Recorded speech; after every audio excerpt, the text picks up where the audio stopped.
गेल्या काही महिन्यांपासून आपल्या नेहमीच्या धडाकेबाज आणि कडक कार्यपद्धतीमुळे प्रचंड चर्चेत आलेला राज्याचा अन्न व औषध प्रशासन विभाग म्हणजेच FDA आता एका वेगळ्याच निर्णयामुळे पुन्हा एकदा प्रकाशझोतात आलाय। राज्याचे अन्न व औषध प्रशासन मंत्री नरहरी झिरवाळ यांच्या अखत्यारीत असलेल्या या विभागाचे आयुक्त म्हणजेच महाराष्ट्राचे अत्यंत प्रामाणिक आणि डॅशिंग IAS अधिकारी तुकाराम मुंढे यांनी पदभार स्वीकारल्यापासून राज्यात कारवायांचा अक्षरशः धडाका लावलाय। संपूर्ण महाराष्ट्रात अवैध भेसळ करणारे, गुटखा माफिया, प्रतिबंधित पान मसाला आणि तरुणाईला पोखरून काढणारे ड्रग्ज विक्रेते यांचे धाबे तुकाराम मुंढेंच्या नावामुळे दणाणलेत। भ्रष्टाचाऱ्यांना आणि नियमबाह्य काम करणाऱ्यांना यमसदनाचा रस्ता दाखवणाऱ्या या IAS अधिकाऱ्याच्या खांद्यावर आता राज्य सरकारने आणखी एक अत्यंत मोठी, गुंतागुंतीची आणि एक महत्त्वाची जबाबदारी सोपवली आहे। मुंबईची मानबिंदू असलेली आणि संपूर्ण जगाला विविध प्रकारच्या जीवनरक्षक लसी पुरवणारी हाफकिन बायोफार्म ही नामांकित संस्था सध्या तीव्र आर्थिक संकटात सापडली आहे। या संस्थेला मरणासन्न अवस्थेतून बाहेर काढण्यासाठी आणि तिला पुन्हा गतवैभव मिळवून देण्यासाठी सरकारने आता थेट तुकाराम मुंढेंकडे या संस्थेचा अतिरिक्त कार्यभार सोपवलाय। शुक्रवारी 3 जुलै रोजी विधानसभेच्या सभागृहात या मुद्द्यावरून सत्ताधारी आणि विरोधक यांच्यात जोरदार खडाजंगी पाहायला मिळाली। मुंबईतील परळ भागामध्ये असलेली ही हाफकिन संस्था गेल्या काही काळापासून अत्यंत बिकट आर्थिक परिस्थितीचा सामना करते। या गंभीर विषयावर सभागृहाचे लक्ष वेधण्यासाठी सत्ताधारी आणि विरोधी अशा दोन्ही बाजूंच्या आमदारांनी अत्यंत आक्रमक पवित्रा घेतला। आमदार ज्योती गायकवाड, आमदार विजय वडेट्टीवार, अमीन पटेल, योगेश सागर, अजय चौधरी, रईस शेख, असलम शेख, विश्वजित कदम, विकास ठाकरे, प्रशांत ठाकूर, सुनील राऊत आणि अतुल भातखळकर या सर्व पक्षीय नेत्यांनी हाफकिन बायोफार्मच्या ढासळत्या आर्थिक स्थितीचा आणि तिथल्या नियोजन शून्य कारभाराचा मुद्दा थेट सभागृहाच्या पटलावर मांडला। देशातील पहिल्या महत्त्वाच्या लसनिर्मिती केंद्राची अशी दुरावस्था होणं हे राज्यासाठी चिंताजनक असल्याचं सांगत या संस्थेला वाचवण्यासाठी आणि तिथल्या भ्रष्ट कारभाराला चाप लावण्यासाठी तुकाराम मुंढेंसारख्या कडक आणि शिस्तप्रिय अधिकाऱ्याची तिथे त्वरित नियुक्ती करण्यात यावी अशी एकमुखी मागणी सर्वच आमदारांनी लावून धरली।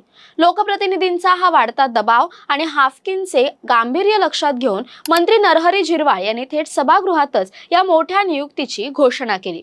हाफकिन संस्थेच्या खालावलेल्या परिस्थितीवरून राजकीय वर्तुळात आणि सोशल मीडियावर अनेक तर्कवितर्कांना उधाण आलं होतं।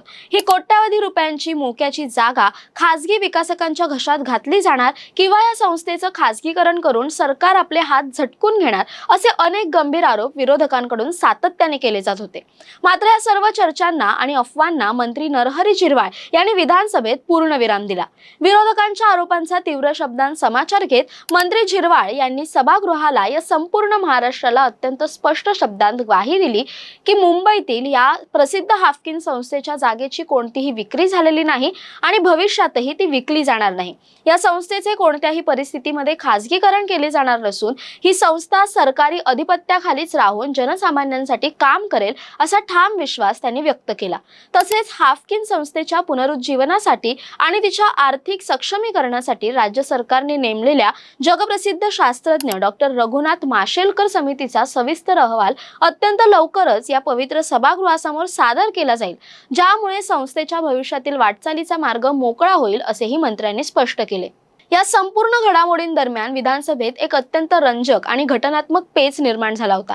ज्यावेळी सत्ताधारी आणि विरोधी पक्षाच्या आमदारांनी एकसुरात तुकाराम मुंढे यांच्याच नावाची मागणी लावून धरली, त्यावेळी विधानसभा अध्यक्ष राहुल नार्वेकर यांनी यावर हस्तक्षेप करत एक अत्यंत महत्त्वाचे आणि कायदेशीर भाष्य केले। विधानसभा अध्यक्षांनी आमदारांना स्पष्ट शब्दांत निर्देश दिले की लोकप्रतिनिधी म्हणून आमदारांना कोणत्याही सरकारी संस्थेच्या कारभारावर, धोरणावर किंवा तिथल्या त्रुटींवर चर्चा करण्याचा आणि जाब विचारण्याचा पूर्ण अधिकार आहे।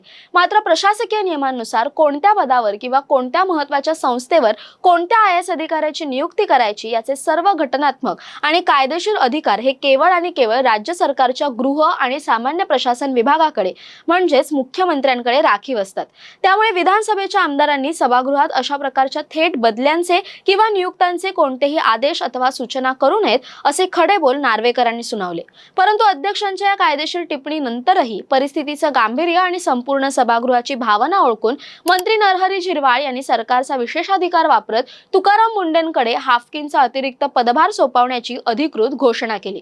आता या संपूर्ण निर्णयानंतर संपूर्ण महाराष्ट्राचे डोळे या गोष्टीकडे लागले आहेत की IAS अधिकारी तुकाराम मुंढे यांच्या नेहमीच्या झिरो टॉलरन्स आणि धडाकेबाज स्टाईलने हाफकिन संस्थेचे हे आर्थिक आणि प्रशासकीय संकट कसे दूर करतात। तुकाराम मुंढे यांचा आजवरचा इतिहास असा राहिला आहे की नवी मुंबई महानगरपालिका असो, पुणे महानगरपालिका असो, नागपूर असो वा नाशिक, जिथे जिथे त्यांची पावलं पडली तिथे त्यांनी भ्रष्टाचाराची पाळंमुळं उखडून फेकली आहेत आणि प्रशासनाला शिस्त लावली आहे। आता FDA चा कार्यभार सांभाळत असतानाच कोट्यावधी रुपयांच्या आर्थिक गर्तेत रुतलेल्या आणि लस निर्मिती क्षेत्रात एकेकाळी जागतिक स्तरावर भारताचा डंका वाजवणाऱ्या हाफकिन बायोफार्मला ते पुन्हा कसे पूर्वपदावर आणतात, तिथल्या अंतर्गत राजकारणाला आणि अकार्यक्षमतेला कसे वेसण घालतात हे पाहणं अत्यंत उत्सुकतेचं ठरणार आहे। मंत्री नरहरी झिरवाळ यांनी घेतलेला हा धाडसी निर्णय हाफकिनसाठी संजीवनी ठरणार की राजकीय दबावामुळे या कौशल्याचा मार्ग खडतर होणार हे येणारा काळच ठरवेल। दरम्यान तुम्हाला काय वाटतं, तुकाराम मुंढेंची ही नवीन आणि आव्हानात्मक नियुक्ती हाफकिन संस्थेला खरोखरच संजीवनी देऊ शकेल का? तुमची मतं कमेंट करून नक्की कळवा। तसेच अशा नवनवीन व्हिडिओसाठी टाइम महाराष्ट्रला सबस्क्राईब करा। धन्यवाद।